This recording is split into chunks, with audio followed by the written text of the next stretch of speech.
ஆத்தா, நான் தான் வீராய் மையன் செல்வம். அட மக்கா, நல்லா இருக்கியா? ஐயா இப்பத்தே அந்த ஊர் உங்களுக்கு தெரியுதா? இந்த மண்ணை முதிக்க உங்களுக்கு கும்பிட்டு காலமாயா? தொப்புள் கொடி அறுந்து இந்த மண்ணுல பிறந்து போனவன் தானே ஐயா. ஒப்பனும் ஆத்தாளு அந்த கருவுல மரத்தல்ல சாமியா இருக்காங்க.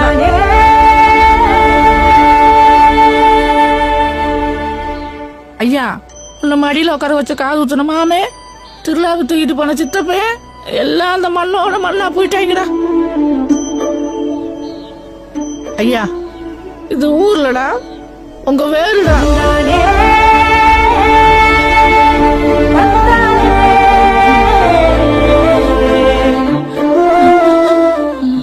ஆயிரம் இருந்தாலும் அவன் ஒன்னே தானடா.